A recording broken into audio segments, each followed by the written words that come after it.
ناوی کتێب کورتەباس، نووسەر دکتۆر عەبدوڵڕەحمان قاسملوو، نووسینەوە و ئامادەکردنی بۆ چاپ سەلاح شەشە، چاپخانەی کتێبی ئەرزان، سوئێد، بەفرامبار 2003.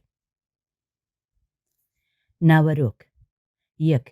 سۆسیالیزم، ئامانجی دواڕۆژی حیزبەکەمان. مەسەلەی نەتەوەیی و کۆمەڵایەتی: سۆسیالیزم لەبەرچی ئامانجی دواڕۆژە؟ 2. سۆسیالیزم چییە؟ سۆسیالیزم و سەرمایەداری، سۆسیالیزم و کار، سۆسیالیزم و ئابووری. 3. سۆسیالیزمی مەوجود: سۆسیالیزم لە یەکێتی سۆڤیەتیدا، سۆسیالیزم لە وڵاتانی ئوروپای ڕۆژهەڵاتدا، وڵاتانی سۆسیالیستی و دموکراسی. 4. سۆسیالیزم و هەلومەرجی وڵاتەکەمان. 5. هەڵوێستی ئێمە بەرامبەر بە وڵاتانی سۆسیالیستی.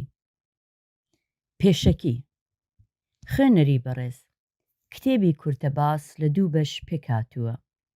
بەشی یەکەم کورتەباسێک لەسەر سۆسیالیزم کە بە کورتەباس ناوبانگی دەرکردووە و لە مانگی گەلاوێژی ساڵی 1983 زاینیدا لەلایەن حیزبی دموکراتی کوردستانی ئێرانەوە وەک نامیلکەیەک بڵاوکراوە.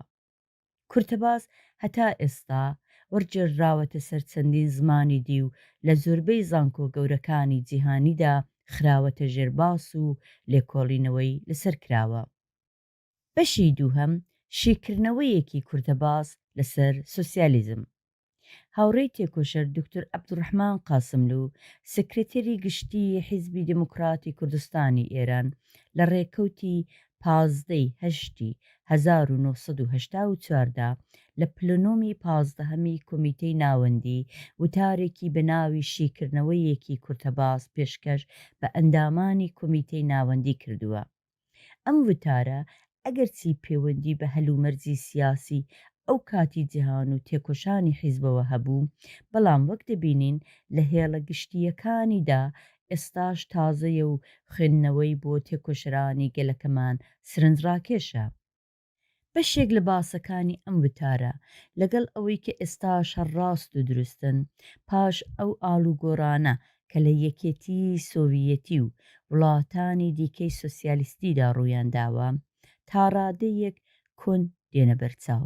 بەڵام نابێ ئەو ڕاستیەش لەبیر بکەین کە ئەو باسە کاتێک هاتوۆتە ئاراوە هێشتا میخایل گۆرباچۆڤ نەهات بۆ سەرکار و پێریستڕۆیکا و گلاسنۆست لە گۆڕێدا نەبوون بۆ ئەوەی وتارەکە وەک بەڵگەیەکی سیاسی حیزبی ڕەسەنایەتی خۆی بپارێزێ، دەستکاری نەکراوە و هەروەک بووە لەبەردەستاندایە. گومان لەوەدا نییە کە ئەم کتێبە دەتوانێت بۆ هەموو خوێنەران و بە تایبەتی بۆ ئەندامان و لایەنگرانی حیزبی شتێکی بەسوود و بە نرخ بێ. 1. سۆسیالیزم ئامانجی دواڕۆژی حیزبەکەمان. مەسەلەی نەتەوەیی و کۆمەڵایەتی.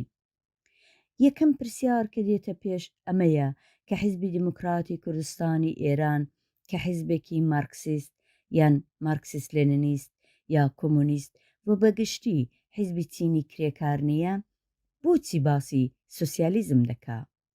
وڵامی ئەو پرسیارە ئەوەیە کە حیزبی دموکراتی کوردستانی ئێران هەرچەند حیزبێکی دموکراتی میلیە، بەڵام هەر لەو کاتەدا حیزبێکی پێشڕەوە.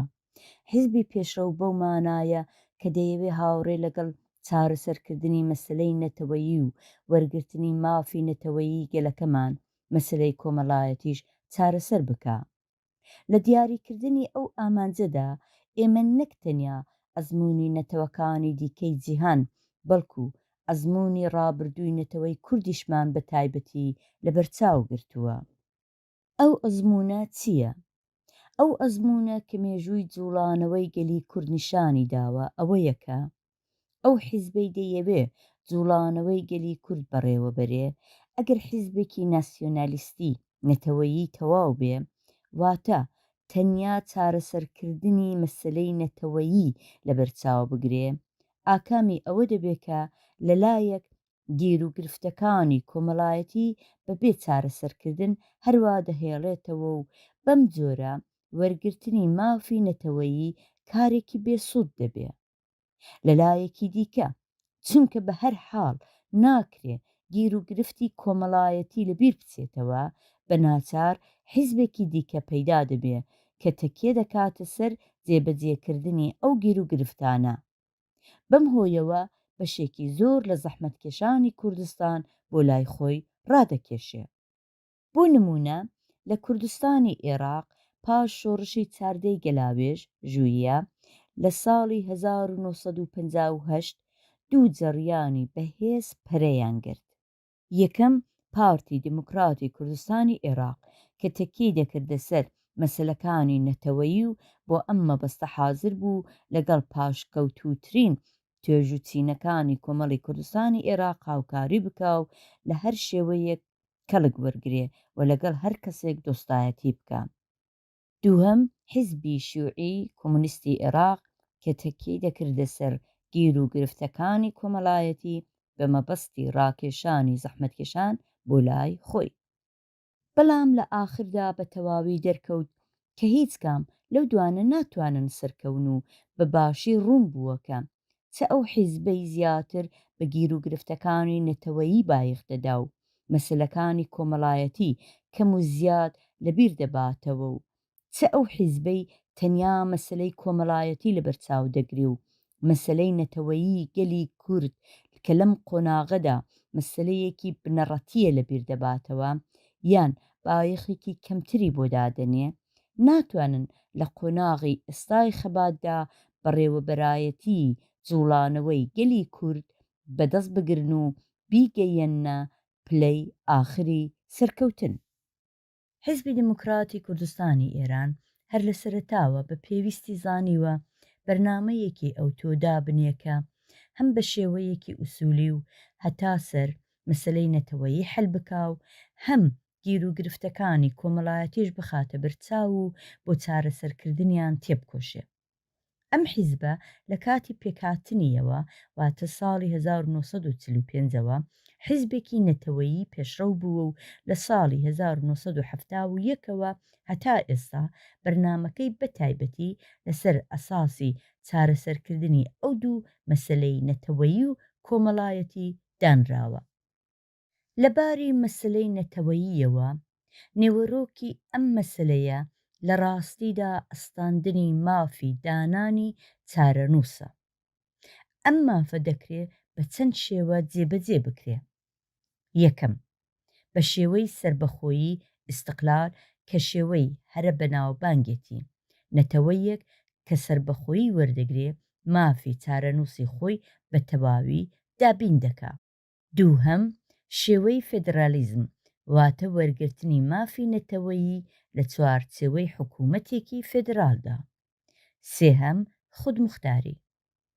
ئێمە بە لە نەزەرگرتنی وەزعی کوردستانی ئێران و وەزعی تایبەتی ئێران و وەزعی گشتی گەلی کورد لە ڕۆژهەڵاتی نێوەڕاستدا خودموختاریمان هەڵبژاردووە و پێمان وایە بە وەدەسێنانی خودموختاری مەسئلەی نەتەوایەتی گەلی کورد لە ئێراندا چارەسەر دەکرێ و ئەو کاتە ڕێگا خۆش دەبێ بۆ چارەسەرکردنی گیر و گرفتەکانی کۆمەڵایەتی و لە نێوبردنی پاشکەوتوویی گشتی وڵاتەکەمان.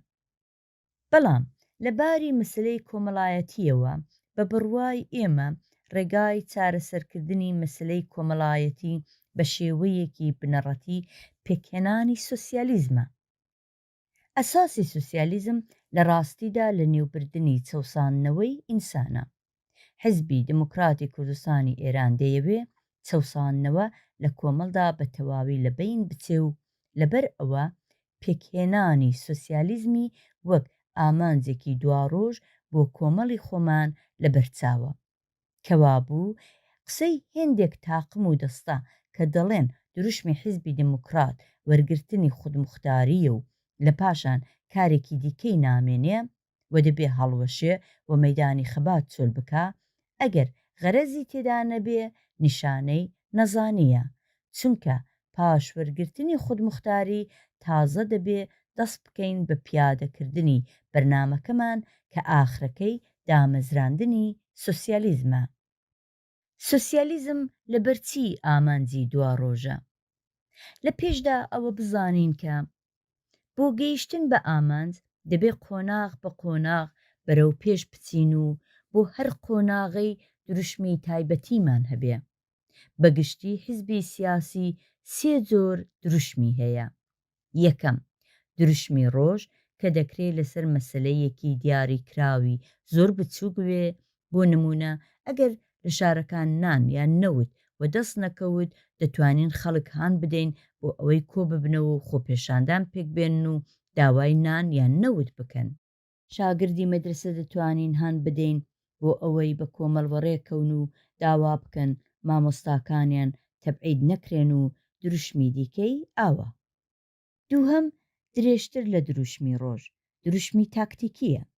ئەگەر سرنج بدەینە تێکۆشانی حیزب دەبینین کە لە پاش شۆڕشی ئێرانەوە هەتا ئێستا حیزب چەند جار تاکتیکی خۆی گۆڕیوە. لە سەرەتادا تاکتیکمان هاوکاری لەگەڵ ڕژیم بوو کە بە دوای شۆڕشدا هات بۆ سەرکار.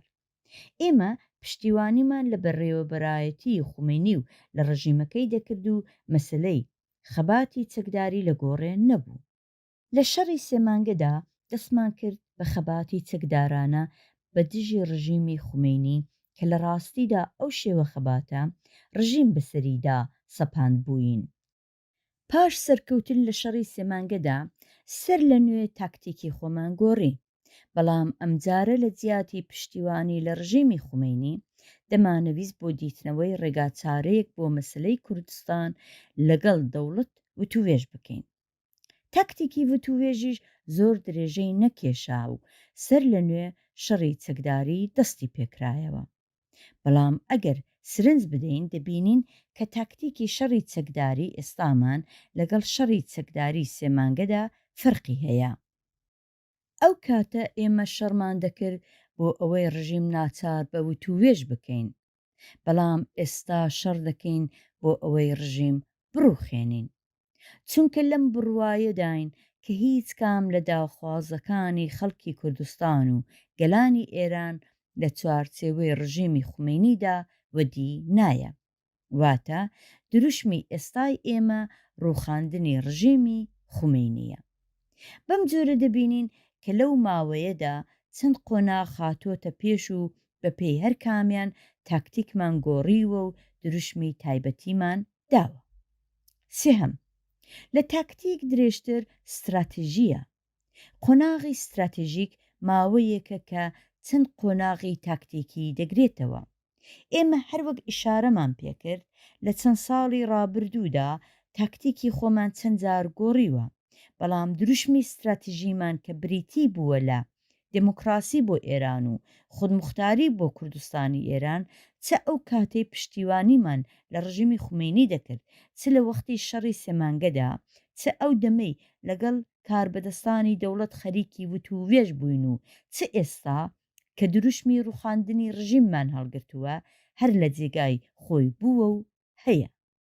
کەوابوو قۆناغی ستراتیژیک درێژە و ممکنە 5 هەتا 10 یان تەنانەت 25 ساڵ و زیاتریش بکێشێ. ئەوە بەستراوەتەوە بە زۆر هۆ و بە تایبەتی بەوە کە تا چڕادەیەک لە قۆناغێکی تاکتیکی تایبەتیدا سەرکەوتوو بووین و تا چڕادەیەک تاکتیکی باشمان بەکارهێناوە. بەرنامەی سیاسی هەر حیزبێک بەگشتی بۆ قۆناغێکی ستراتیژیک دانراوە و بەرنامەی حیزبی ئێمەش هەروایە. بەڵام بێجگە لەوانەی کوترا هەر حیزبێکی شۆڕژگێر پەیڕەوی لە هێندێک ئوسولیش دەکا کە بۆ دابینکردنی هەر کام لەو ئەسڵانە ممکنە بە چەند قۆناغی ستراتیژیکدا تێپەڕ بێ. بۆ ئێمە دامەزراندنی سۆسیالیزم ئەسڵێکی زۆر گرینگە. بۆ گەیشتن بەو ئەسڵەش ئێستا لە ئاسۆی خەباتی گەلی کووردا سێ قۆناغی ستراتیژیکمان لەبەرچاوە. قۆناغی یەکەم وەدەسێنانی خودمختاریە. پاش وەدەسێنانی خودمختاری هەتا پێکهێنانی هەلومەرجی پیادەکردنی سۆسیالیزم دەبێتە قۆناغی دووهەم. ئەگەر حیزبی دموکراتی کوردستانی ئێران بتوانێت ئەو بەرنامەیەی ئێستا هەیەی پاش وەرگرتنی خودمختاری لە ماوەی 25 ساڵدا جێبەجێ بکە، سەرکەوتنێکی مێژوویی یەکجار گەورەی وەدەسێناوە. 25 ساڵ ئەگەرچی بەنسبەت ژیانی یەک ئینسان ماوەیەکی زۆر دێتە بەرچاو، لە مێژووی نەتەوەیەکدا ماوەیەکی زۆر کەمە. بە دوای جێبەجێبوونی بەرنامەکەمان دەست دەکەین بە دانانی بەرنمەیەکی تازە بۆ دامەزراندنی سۆسیالیزم. ئەوە قۆناغی سێهەمە. دامەزراندنی سۆسیالیزم بۆ خۆی ماوەیەکی زۆری دەوێت، لەوانەیە ژیانی دوو یان سێ نەسلی بۆ تەرخان بکرێ. وڵاتی زۆر پێشکەوتوو لە ئوروپای ڕۆژهەڵاتدا وەک ئەڵمانی دموکراتی یان چێکۆسلۆواکی کاتێک دەستیان کرد بە دامەزراندنی سۆسیالیزم لەباری ئابووری و کۆمەڵایەتیەوە بە سەدان ساڵ لە ئێمە لە پێشتر بوون. بەڵام هێستاش ناڵێن کە لە وڵاتی ئەواندا سۆسیالیزمی تەواو واتە ئەوەی پێی دەگوترێ سۆسیالیزمی پێشکەوتوو پیادەکراوە، کەوابوو جێبەجێکردنی ئەسڵێکی گرنگ وەک دامەزراندنی سۆسیالیزم کە بۆ خۆمان دیاری کردووە و بڕوامان پێی هەیە سێ قۆناغی استراتیژیکی پێویستە.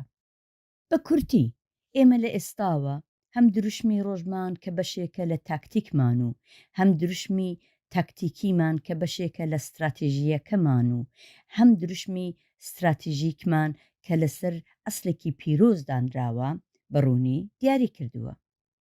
دامەزراندنی سۆسیالیزم چارەسەرکردنی بنەڕەتی مەسەلەی کۆمەڵایەتیە، بەڵام ئەوە ئامانجی دواڕۆژە و لە قۆناغی ئێستای خەباتدا ناتوانێت ببێ بە دروشمی ڕۆژ.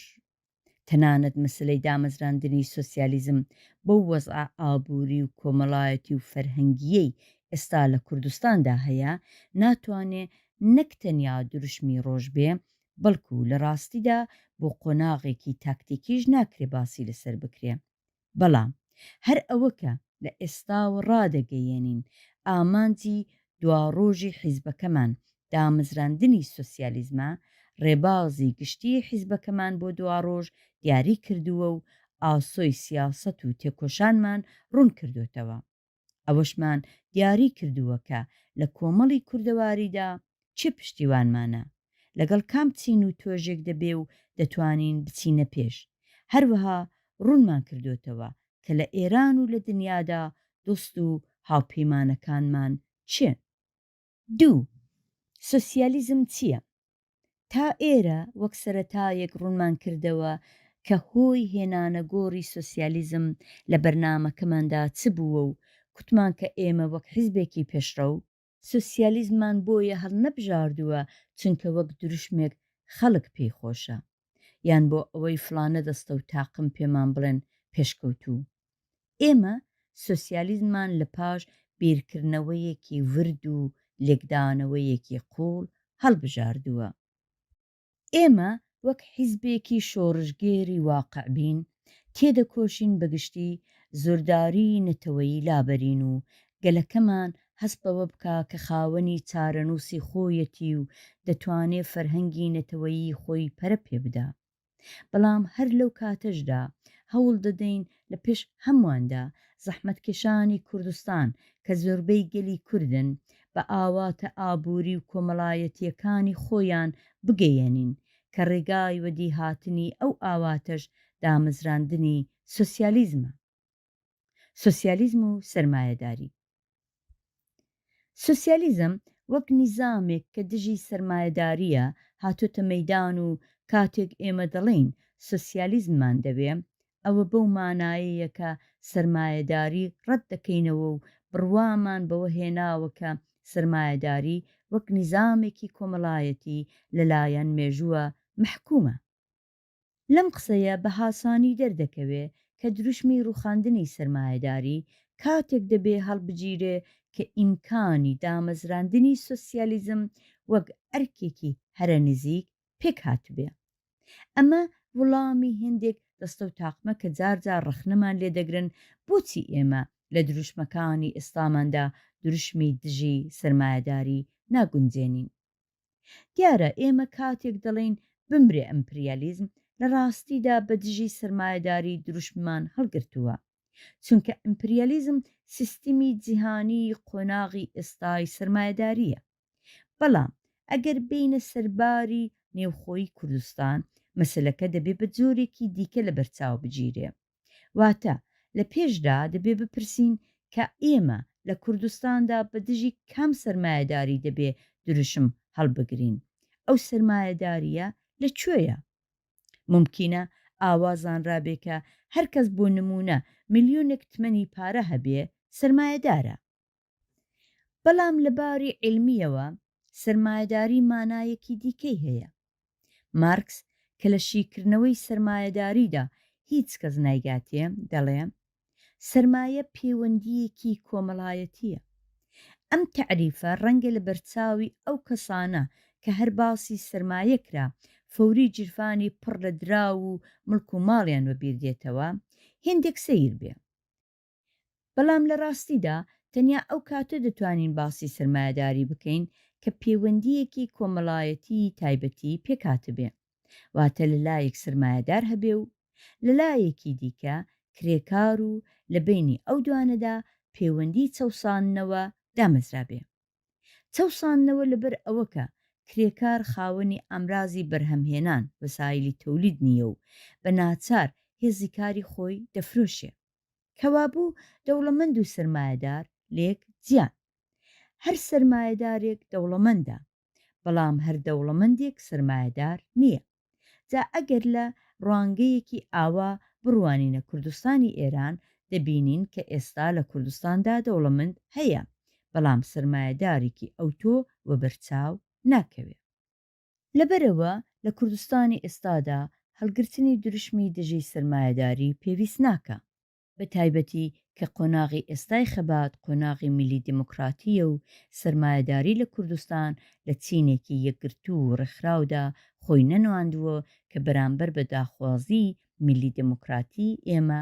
ڕابوەستێ تەنانەت بە پێچەوانەی ئەوە بورژوازی و وردە بورژوازی بە تایبەتی لە شاردا کە زۆرتر بازاڕی و بازرگانە بۆ خۆی یارمەتی خەباتی گەلی کورد دەدا و تێیدا بەشدارە سوسیالیزم و کار ئێمە سوسیالیزمان بۆیە هەڵبژاردووە کە چەوساننەوە لە بین بەرین واتە ئەو ئەسڵە وەدی بێنین کە لە نووسراوەی بەناوبانگی ڕەخنە لە پرۆگرامی گۆتا لە ساڵی 1875 بۆ یەکەم جار لەلایەن مارکس و ئێنگێلسەوە بە کورتی و بەڕوونی بەیانکراوە ئەویش ئەمەیە کە لە سوسیالیزمدا معیاری مافی ئینسان لەگەڵ ئەو معیارە لە سەرمایهداریدا فەرقی هەیە هەتا پێکهاتنی کۆمەڵی سوسیالیستی یەکێک کە دراو کارخانە زەوی و شتیوای هەیە وەزئی باشترە و باشتر دەژی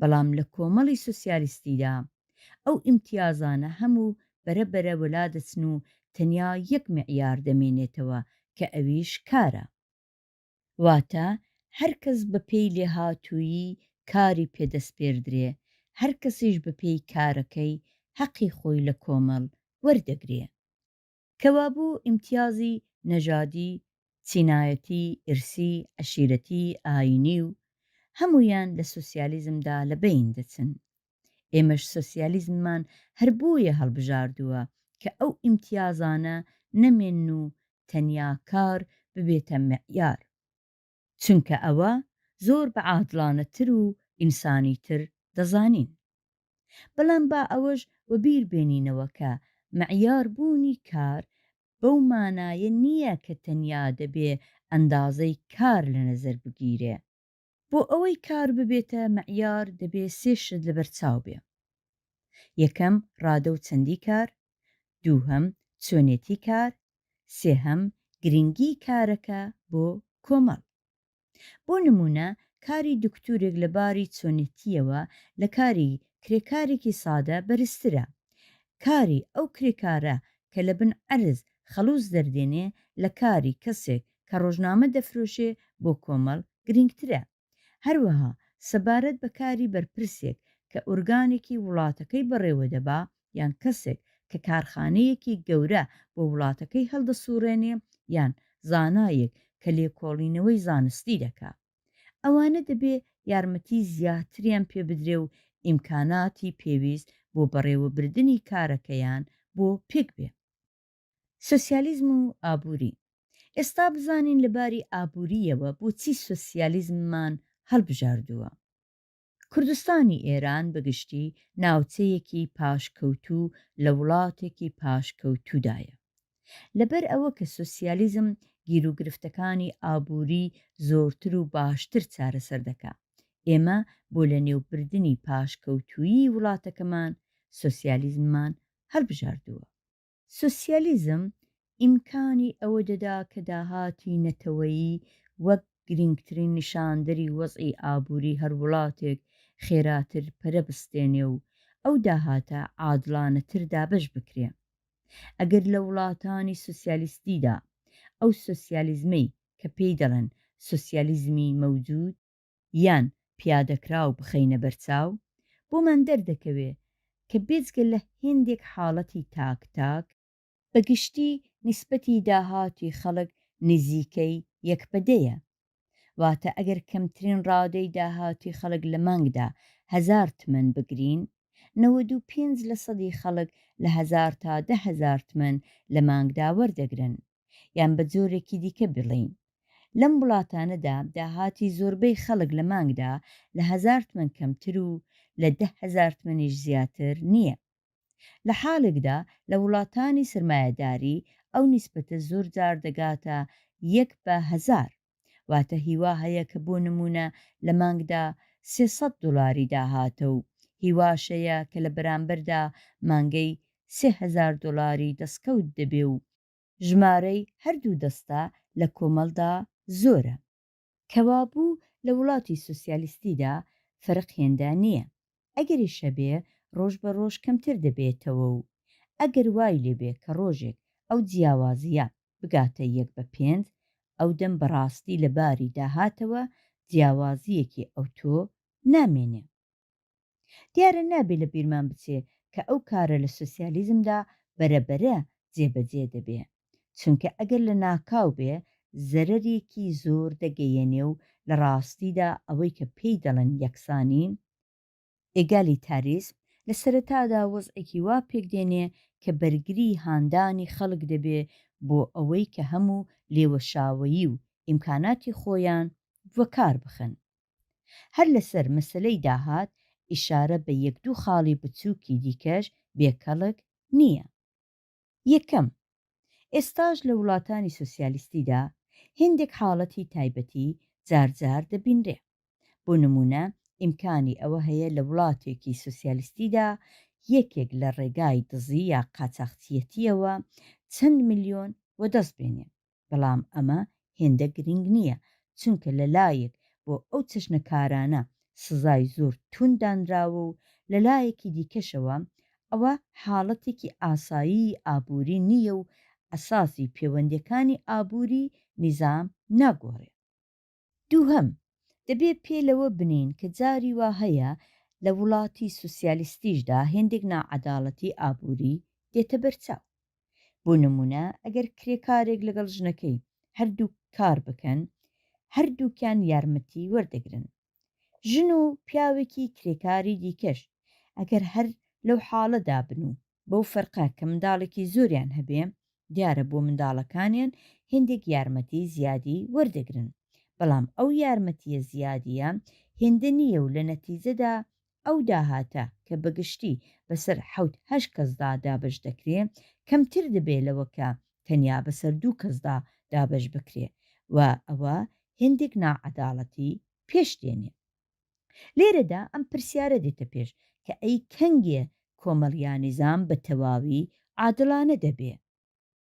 وڵام ئەوەیەکە ئەو کاتەی هەرکەس بە پێی لێهاتوویی خۆی کار بکاو بە پێی پێداویستیەکانی یارمەتی وەربگرێ بەڵام ئەو نیزامە جارێ زۆر دوورە بەگشتی ئەگەر ڕادەی هەڵدانی داهاتی نەتەوەیی لە وڵاتەکانی سوسیالیستی و لە وڵاتانی سرمایەداریدا پێکەوە هەڵسەنگێنین دەبینین کە لە وڵاتانی سرمایەداریدا ئەم هەڵدانە لە ماوەی 25 ساڵدا 3%ە بەڵام لە وڵاتانی سوسیالیستیدا 8% زیاترە هۆی ئەو فەرخە ئەوەیەکە سوسیالیزم دەتوانێت بە تایبەتی لە سەرەتای دامەزرانیدا تەواوی هێزی مادی و ئینسانی وڵات وەگەڕ بخاو لەبەر ئەوە چەوساننەوە نامێنێ و خەڵک لە ڕاستیدا بۆ خۆیان کار دەکەن و دڵگەرمی و تێکۆشانیان زیاترە. بوحرانی ئابووریش کە لە تایبەتیەکانی سرمایەداریە لە سۆسیالیزمدا نامێنێ و نابێتە کۆسبوو لە ئاکامدا هەموو کارێک خێراتر و زووتر بەرەو پێش دەچێ. 3. سۆسیالیزمی مەوجود. بەڕاشکاوی دەبێت پێلەوە بنین کە شێوەی هەڵدانی سۆسیالیزمی مەوجود لە وڵاتانی سۆسیالیستیدا بە تەواوی جێگای ڕەزامەندی نییە و هێندێک هەڵە لەمبارەوە کراون کە زۆربەیان لە هەلومەرجی تایبەتی و عینیەوە سەرچاوەیان گرتووە. بزانین ئەو هەڵانە و هۆی ڕوودانیان چییە؟ سۆسیالیزم لە یەکێتی سۆڤیەتیدا. مارکس و ئێنگێلس لە مانیفێستی حیزبی کۆمۆنیستدا دەڵێن پرۆلتاریا نیشتمانی نییە، نیشتمانی پرۆلتاریا هەموو جیهانە. سۆسیالیزمیش هیچ کات دیاردەیەکی نەتەوەیی نەبووە و سیستمێکی جیهانیە. مارکس و ئێنگێلس پێشبینیان دەکرد کە سۆسیالیزم دەبێت لە پێشدا لە وڵاتی هەرە پێشکەوتووی سەرمایەداری و ئەویش لە چەند وڵاتدا سەرکەوێ بۆ ئەوەی ببێتە سیستمێکی جیهانی. بەڵام مێژوو قانونی تایبەتی خۆی هەیە. تیۆریەک بۆ بەرەو پێشچوونی کۆمەڵ دادەندرێ، بەڵام ڕەوڕەوەی مێژوو کۆمەڵ بەرەو جگایەکی دیکە دەبا. ئەمجا تیۆری ناچارە خۆی لەگەڵ واقعیەت ڕێک بخا. هەڵکەوتی مێژوو ئەوە بوو کە ئیمکانی دامەزراندنی سۆسیالیزم لە پێشدا لە وڵاتێکی غەیری ئەوە پێک بێ کە مارکس و ئێنگێلس پێشبینیان دەکرد، واتە لە رووسیەدا کە لەباری ئابووری و کۆمەڵایەتیەوە بە هیچ جۆر ئامادەیی بۆ دامەزراندنی سۆسیالیزم نەبوو. بێجگەلەوەش لەباری حکوومەتیەوە سەرەڕۆترین وڵاتی ئوروپا بوو و لە تەواوی مێژووی خۆیدا ڕۆژێک ئازادی و دموکراسی بەخۆیەوە نەدی بوو. جا لە وڵاتێکی ئاوادا شۆڕشی ئۆکتۆبر پێکهاتوو بۆ لێنین و مارکسیستەکانی دیکە مەسلەی دامەزراندنی سۆسیالیزم بەکردەوە هاتە گۆڕێ. ئەوان دوو ڕێگایان لە پێش بوو، یان دەبووە بە قسەی هێندێک لە ئەندامانی بەڕێوەبەری حیزبی بەلشەویکەوە بکەن کە دەیانگوت دەبێت جارێ واز لە دروستکردنی سۆسیالیزم لە ڕووسیەدا بێنین و هەتا پێکهاتنی ئیمکانی دامەزراندنی لە چەند وڵاتی دیکەش دەست ڕابگرین، یان وەک لێنین و لایەنگرەکانی تێبکۆشن سۆسیالیزم لە وڵاتەدا دابمەزرێنن و ئەو وڵاتە بکەنە بنکە بۆ دامەزراندنی سۆسیالیزم لە وڵاتانی دیکەدا. بەڵام هەروەک کوتمان ئەو وڵاتە واتە رووسیان بە هیچ جۆر ئامادەیی بۆ دامەزراندنی سۆسیالیزم نەبوو، چونکە هێندێک گیر و گرفتی هەبوون کە سرمایەداری لە چەند وڵاتی ئوروپایی و لە ئەمریکای شمالیدا لە مێژ بوو تا ڕادەیەکی زۆر چارەسەری کردبوون و لە پاش شۆڕشی ئۆکتۆبر لێنین و هاوڕێکانی تازە دەبووە لە رووسیەدا چارەسەریان بکەن، وەک مەسلەی سەنعەتیکردنی وڵات، مەسلەی زەوی و زار، مەسلەی نەتەوەیی، مەسلەی جیاکردنەوەی دەوڵەت لە مەسەب، مەسلەی خوێندەوارکردنی کۆمەڵانی خەڵک و زۆر مەسلەی دیکە. با لەسەر هێندێک لەو مەسلانە و ڕێگا چارەسەرکردنیان و بەرهەمی ئەو ڕێگا چارانە کەمێک درێژتر قسە بکەین. نووسراوەکانی لێنین لە پاش سەرکەوتنی شۆڕشی ئۆکتۆبر بە باشی نیشان دەدەن کە لێنین لە سەرەتادا بە هیچ چەشنێک نەزەری ئەوە نەبوو کە تاقە حیزبێک دەسەڵات بەدەستەوە بگرێ و هەتا ساڵی 1980 لەو بڕوایەدا بوو کە حیزبی بەلشەویک دەبێ لەگەڵ حیزبەکانی دیکە هاوکاری بکا و بە هاوکاری هەمووی ئەوانەی سۆسیالیزمیان مەبەست بوو کۆمەڵێکی سۆسیالیستی دابمەزرێنێ. بەڵام هێندێک گیر و گرفت هەر لە سەرەتاوە پێشاتن کە بۆ بربەرەکانی و چارەسەرکردنیان وایان بە باشزانی بەرەبەرە سیستمی تاقە حیزبی دابمەزرێنن. یەکێک لەو گیر و گرفتانە مەسلەی زەوی و زار بوو. کاتێک شۆڕشی ئۆکتۆبر سەرکەوت، دانیشتوانی لادێ لە رووسیا واتە موژیک وەک کۆیلەوا بوون و لەگەڵ زەوی دەفرۆشران. ئەم کارە بە سێڕواژ ناوی دەرکردبوو. لە ڕاستیدا ماوەیەک پێش شۆڕشی ئۆکتۆبر سێڕواژ بە ڕەسمی هەڵوشێنرابوو، بەڵام شوێنەواری هەر مابوو.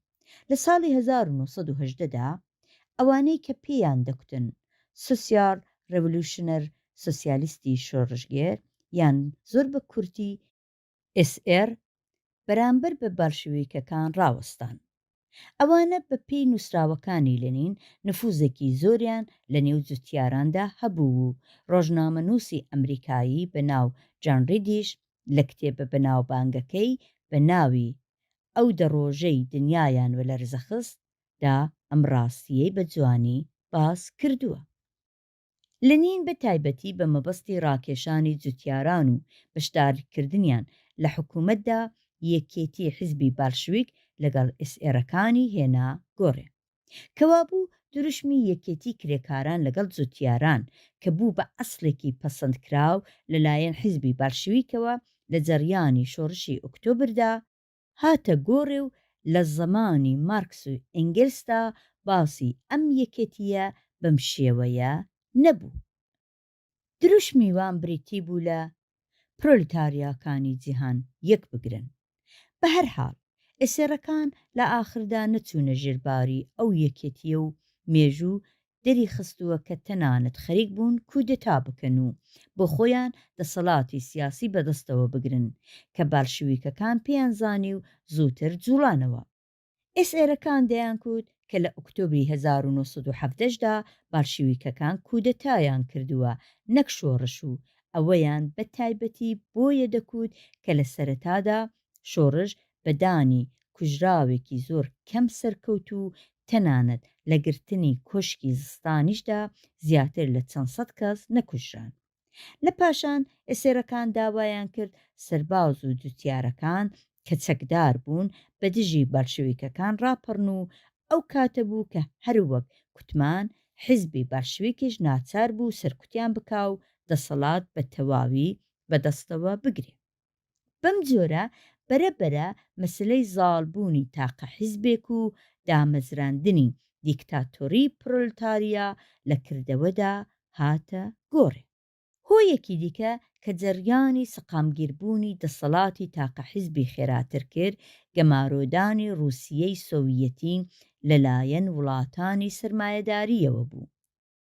رووسیەی سۆڤیەتی هەتا ساڵی 1920 لەلایەن 14 دەوڵەتی سەرمایەداری ڕۆژاواوە بە یارمەتی دژی شۆڕشی نێوخۆ گەمارۆ درابوو.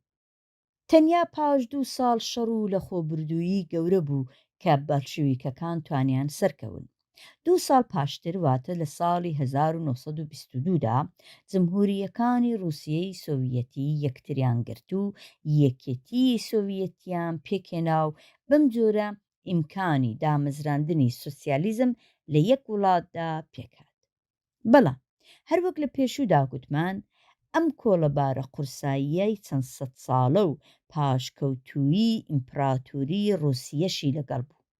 سۆسیالیزم دەبووە لە پێشدا مەسلەی سەنعەتیکردن، مەسلەی نەخێندەواری، مەسلەی ئەرزی، مەسلەی میلی و زۆر گیر و گرفتی کۆمەڵایەتی و فەرهەنگی و ئابووری دیکەش چارەسەر بکە کە لە هێندێک وڵاتی سەرمایەداریدا تا ڕادەیەکی زۆر چارەسەر کرابوون. هەر بۆیەش دامەزراندنی سۆسیالیزم زۆر بە زەحمەت بەرەو پێش دەچوو.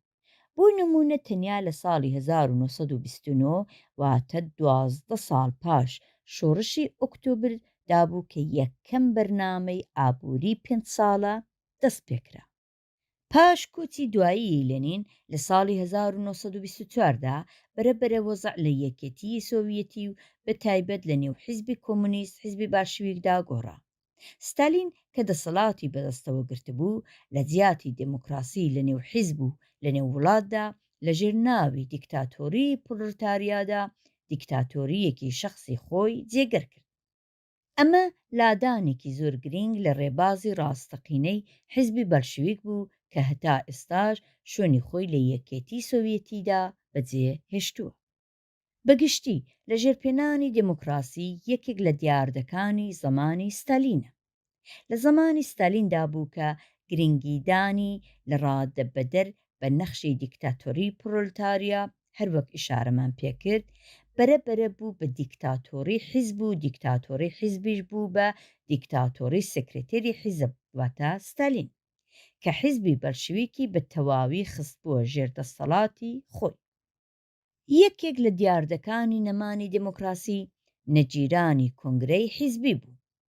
لە ساڵی 1970ەوە کە شۆڕشی ئۆکتۆبر پێکهات هەتا ساڵی 1924 کە لەنین زیندوو بوو، هەموو ساڵێک کۆنگرەی حیزبی بەلشەویک گیراوە. لەو کۆنگرەدا راپۆرتی کۆمیتەی ناوەندی پێشکەش کراوە، لەسەر گیرروگرفتەکان باس کراوە و هەموو کەس بە ئازادی نەزەری خۆی داوە. بەڵام پاش کۆچی دوایی لەنین بەرەبەرە ماوەی نێوان دوو کۆنگرە زیاتر بوو، هەتا وای لەهات کە ئاخر کۆنگرەی زمانی ستالین واتە کۆنگرەی 19 لەگەڵ کۆنگرەی 13 ساڵیان بین بوو. دیارە سازبوونی شەڕی دووهەمی جیهانیش لەو کارەدا بێئەسەر نەبوو، بەڵام ڕاستی ئەوەیە کە ڕێزدانان بۆ پەیڕەوی نێوخۆی حیزب بۆ ستالین بێگانە بوو. لە زمانی دەسەڵاتداری ستالیندا زۆربەی ئەوانەی کە لەگەڵ شێوەی بەڕێوەبەری ستالین موافق نەبوون وەلانڕان و پاکرانەوە. نمونەی زۆر بەرچاوی ئەو کارە کۆمیتەی حیزبی بەلشەویک لە لەنینگراد بوو کە هەموو ئەندامەکانی لە بین بران. لە مەیدانی ئابووریشدا لە نێوچوونی دموکراسی و پەرەگرتنی دەسەڵاتی شەخسی ستالین بوو بەهۆی زۆر هەڵەوکەم و کوڕی. بۆ نمونە باسی پێکهێنانی کەلخۆزەکان دەکەین کە ئەو کارە لەسەر ئەمری ستالین ئەنجامدرا، شوێنێکی گەورەی لەسەر وەزعی ئابووری یەکێتیی سۆڤیەتی دانا. پاش سەرکەوتنی شۆڕشی ئۆکتۆبر نەزەر ئەوە بوو کە زەویش وەک کارخانەکان میلی بکرێن، بەڵام لە دواییدا دەرکەوت کە لە وڵاتێکی پاشکەوتووی وەک رووسیەدا کە لە باری تەکنیکی کەشتوکاڵەوە زۆر لە پاش بوون ئەم کارە سەر ناکەوێن.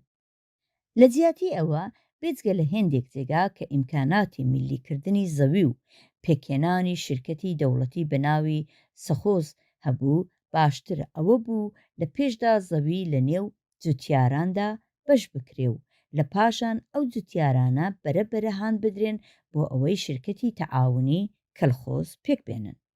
ئەسڵەوە بوو کە جوتیاران هەم بدرێن بۆ ئەوەی بە مەیلی خۆیان و لەسەر داخوازی خۆیان ببنە ئەندامی کەلخۆز. ئەویش کاتێک دەبێ کە باوەڕ بەوە بێنن کە ئەگەر بچن نێو کەلخۆز وەزعی ئابووریان باشتر دەبێ و داهاتێکی زیاتریان لەوە کە لەسەر زەوی تایبەتی خۆیان بە تەنیایی کار بکەن و دەست دەکەوێت. بەڵام بە پێچەوانەی ئەو ئەسڵە ستالین جوتیارانی بە زۆری ناچار کرد کە زەویەکانیان بخەنە سەریەک و کەلخۆز دروست بکەن.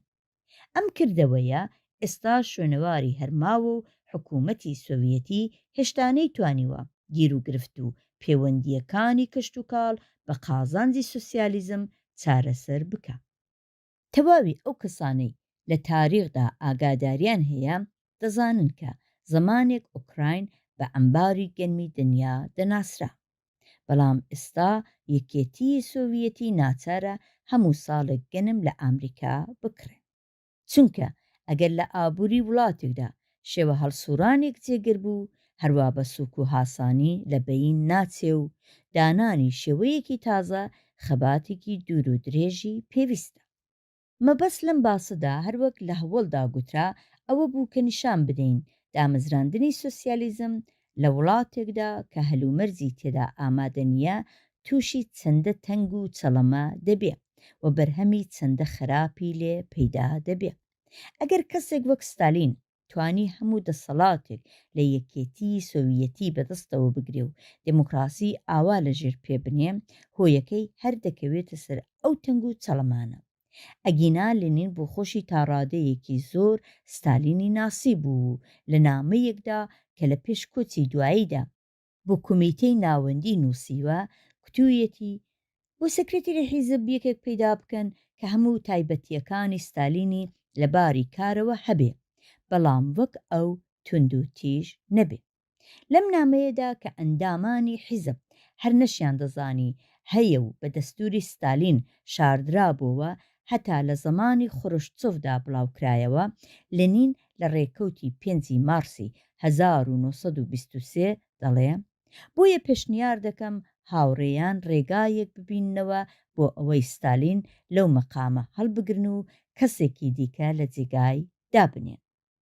سەرەڕای هەمووی ئەوانە چاوخشاندنێک لە سەرکەوتنە مەزنەکانی سۆڤیەتی زۆر باش دەتوانێت نیشاندەری سەرکەوتنەکانی بێوێنەی سۆسیالیزم بێ، چونکە لەسەر ئەو هەموو پاشکەوتویەی ڕووسیە و لەسەر ئەو هەموو تەنگ و چەڵەمەیە لە ئەنجامی لەخۆبردوویی و تێکۆشان و هەستی شۆڕژگەرانەی زەحمەتکێشانی وڵاتی سۆڤیەت، یەکێتی سۆڤیەتی توانیوێتی بگاتە ئەو جێگا مەزنەی کە دەیبینی. سۆسیالیزم لە وڵاتانی ئوروپای ڕۆژهەڵاتدا. پاش شەڕی دووهەمی جیهانی لە ئوروپای ڕۆژهەڵاتدا بێجگە لە یوگسلاوی و ئالبانی دەسەڵاتی سۆڤیەتی بە هاتنی ئوردوی سوور دامەزرا. یوگسلاوی و ئالبانی بەبێ یارمەتی ڕاستەوخۆی ئوردوی سوور خۆیان ڕزگار کرد. چەکۆسلۆواکیش ئەگەرچی بەهۆی ئوردوی سوور ئازاد کرا، بەڵام ئوردوی سوور لە پاشان بۆ خۆی کشاوە و بە دوای ئەودا حیزبی کۆمونیست لە ئاکامی هەڵبژاردنێکی ئازاد زۆربەی دەنگی هێنا و دەوڵەتی پێکهێنا. چەکۆسلۆواکی تەنیا وڵاتی ئوروپای ڕۆژهەڵات بوو کە لەوێدا حیزبی کۆمونیست لە ماوەی نێوان دوو شەڕی جیهانیدا نفوزێکی زۆری هەبوو و بە ئاشکرا وەک حیزبێکی قانونی تێدەکۆشا. بەڵام لە ڕۆمانیدا ئەو وەختەی بە دەستی ئوردوی سوور ئازاد کرا، ژمارەی ئەندامانی حیزبی کۆمونیست نەدەگەیشتە 1000 کەس. مەجارستانیش هەروە بوو. لەو وڵاتانەدا کاتێک مەسەلەی دامەزراندنی سۆسیالیزم هاتە گۆڕێ، هێنایان ئەوەی لە یەکێتی سۆڤیەتیدا کرابوو وەک نمونەی سۆسیالیزم کەڵکیان لێوەرگرت، بێ ئەوەی هەلومەرجی تایبەتی فەرهەنگی کۆمەڵایەتی ئابووری و مێژووی ئەو وڵاتانە لە بەرچاو بگرن. ئەم چەشنە دامەزراندنەی سۆسیالیزم بوو بەهۆی هێندێک گیر و گرفت کە چەند نمونەیەک لەوان باس دەکەین. کاتێک یەکێتی سۆڤیەتی دەستی بە دامەزراندنی سۆسیالیزم کرد، ژمارەی دانیشتوانی وڵاتەکەی لە 170 میلیۆن کەس تێدەپەڕی. بەڵام ئەو دەمەی کە دەسەڵاتی سۆسیالیستی لە مەجارستاندا سەرکەوت، ئەو وڵاتە 9 میلیۆن کەس دانیشتووی هەبوو.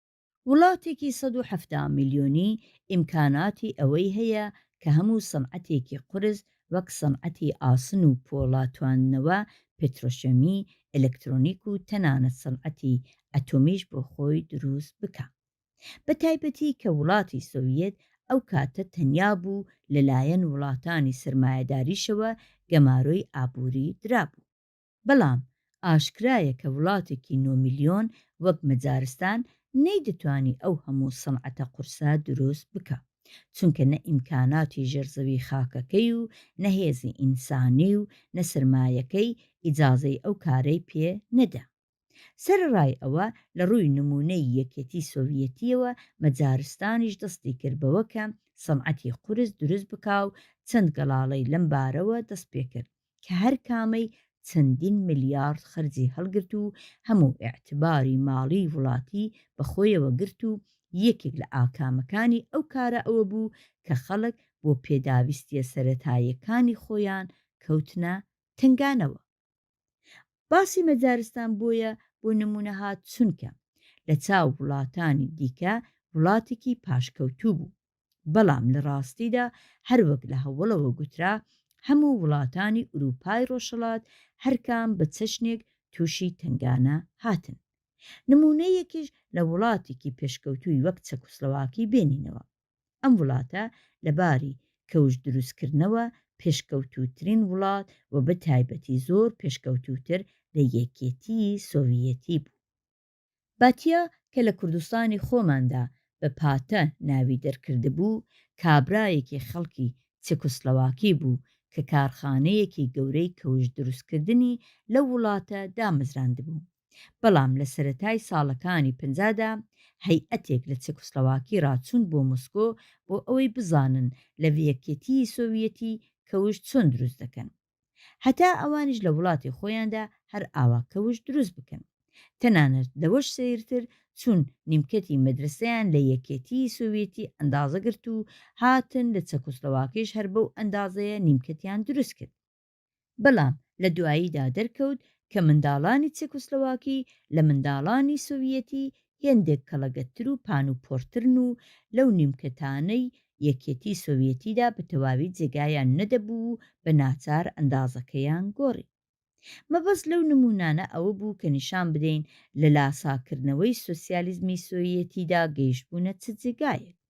لەباری سیاسیشەوە دەستێوەردانی یەکێتی سۆڤیەتی زەمانی ستالین لە کاروباری نێوخۆی ئەو وڵاتانە لە ڕاددە بەدەر بوو. بێریە کە لە زەمانی ستالیندا بەرپرسی KGB بوو بە تاوانبارکردن و ئەعدامی زۆر کەس بەزمێکی وای بەسەر خەڵکی وڵاتەکانی سۆسیالیستیدا هێنا و وەزعێکی پۆلیسی وا نالەباری لە نێو حیزبە کۆمۆنیستەکانی ئەو وڵاتانەدا زاڵ کرد کە بەڕاستی دژی سەرەتایی ترین ئوسولی سۆسیالیزم بوو.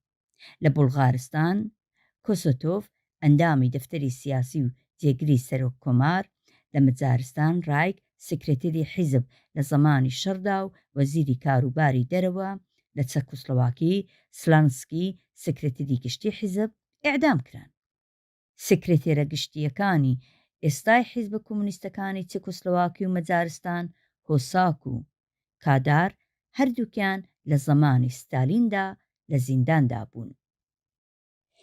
ئەو چەشنە گیر و گرفتانە بوون بەهۆی پێکهاتنی ناتەبایی زۆر گەورە لە وڵاتانی سۆسیالیستیدا کە لە ڕێگای پێشکەوتنی سۆسیالیزمدا بوون بە کۆسب.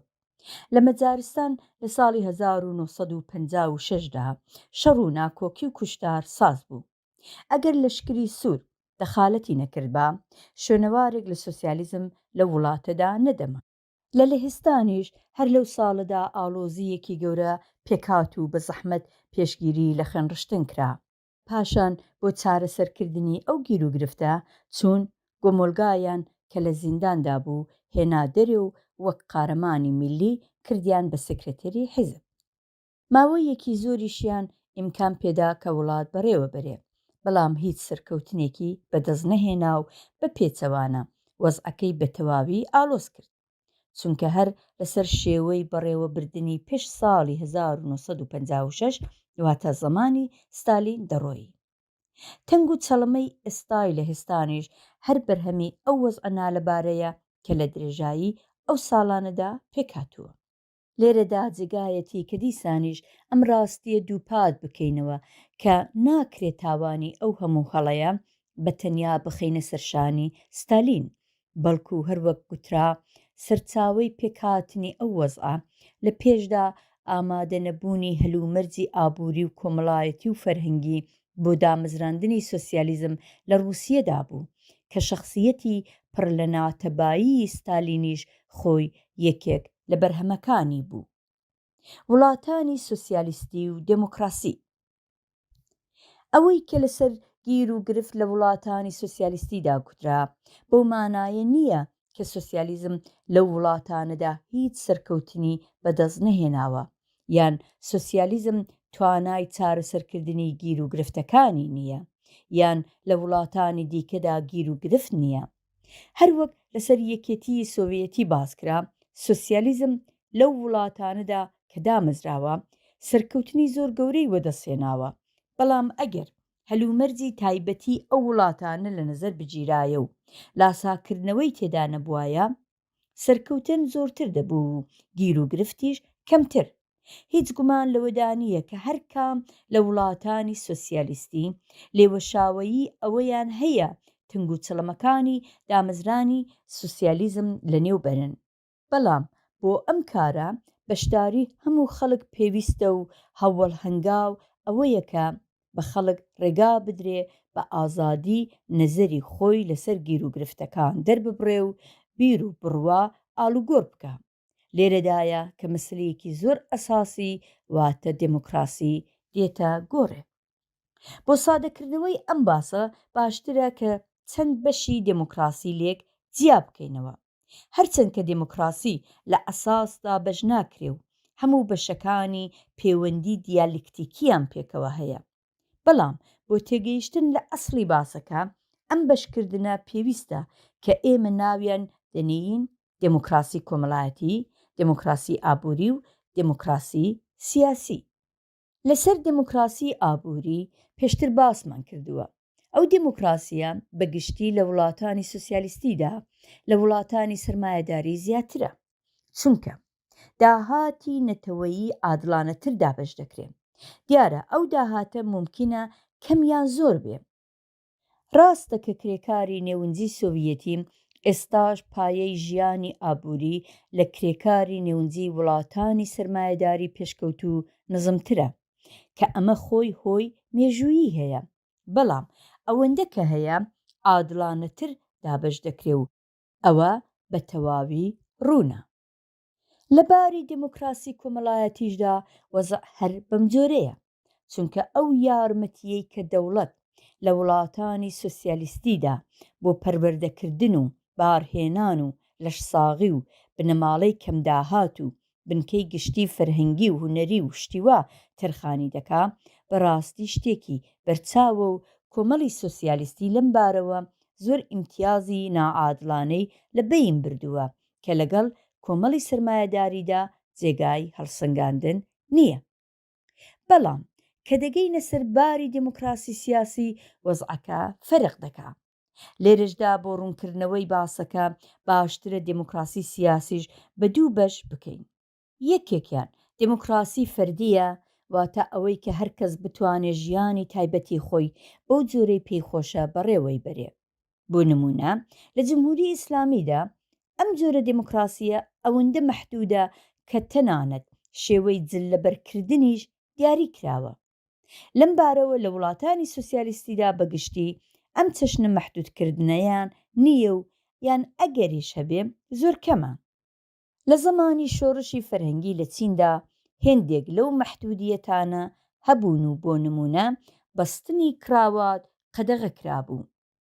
هەروەها برادێکی ئێرانی کە لایەنگری ئەڵبانی بوو دەجێڕێتەوە کە چەند ساڵ لەمەوبەر بە پێی دەعوەتێک لە وڵاتێکی ڕۆژاوا دەچێت بۆ ئەڵبانی. کاتێک دەگاتە فڕۆکەخانەی تیرانە پایتەختی ئەڵبانی، لە پێش هەموو شتێکدا لەسەر درێژبوونی مووی سەری بەهانەی پێدەگرن و سەری دەتاشن. ڕەنگ بێ ئێستا ئەم جۆرە مەحدودیەتانە کە پەیوەندی بە ژیانی فەردی و شەخصی ئینسان هەیە زۆر کەم بوو بێ. کەوابوو ئەو جگایەی باسە دموکراسی سیاسی گشتیە کە پەیوەندی بە هەڵوێستی فەرد سەبارەت بە ڕژیم، بە دەوڵەت و بە حاکمیەتەوە هەیە. ئایا لە وڵاتانی سوسیالیستیدا فەرد دەتوانێت نەزەری خۆی لەسەر سیاسەتی حکوومەت بدا و ئەم نەزەرە لە کۆمەڵدا بڵاو بکاتەوە؟ ئایا هیچ کەس دەتوانێت لە چاپەمەنی و ڕادیۆ و تەلەڤیزیۆندا ڕەخنە لە حکوومەت بگرێ و لە باری سیاسیەوە بە دژی دەوڵەت ڕابوەستێ؟ بەداخەوە دەبێ پێلەوە بنێن کە ئەو دموکراسیە لە وڵاتانی سوسیالیستیدا بێجگە لە یوگۆسلاوی کە هێندێک ئازادی تێدا هەیە و تا ڕادەیەکیش مەجارستان وجودی نییە. لە حاڵێکدا لە وڵاتانی سرمایەداریدا ئەم ئازادیە هەیە. با هەر لە ئێستاوە ڕوونی بکەینەوە کە لە وڵاتانی سرمایەداریدا ئەو ئازادی و دموکراسیە بەگشتی کانالیزە کراوە و زۆر جاریش هەر لە تیئۆریدا هەیە و بەکردەوە پیادەکردنی هاسان نییە. بۆ نمونە بە پێی قانون هەموو کەس مافی ئەوەی هەیە ڕۆژنامە بڵاو بکاتەوە و لە ڕاستیشدا لەم بارەوە کەس پێشی پێناگرێ. بەڵام دەرکردنی ڕۆژنامە پارەیەکی زۆری پێویستە کە بە هەموو کەس پەیدا نابێ و تەنانەت ڕێکخرا و سازمانی سیاسی زۆر گەورەش بە زەحمەت دەتوانن ڕۆژنامەی خۆیان بە ڕێکوپێکی دەربخن. سەرەڕای ئەوە هێندێک ئازادی سیاسی بەڕاستی هەیە. لە هەڵبژاردندا هەر کەس دەتوانێت بە ئازادی دەنگی خۆی بدا، نەزەری خۆی لە ڕۆژنامە و کتێباندا بڵاو بکاتەوە، لە ڕێکخراوی سیاسی و سندیگای جگای پەسەندی خۆی ببێتە ئەندام.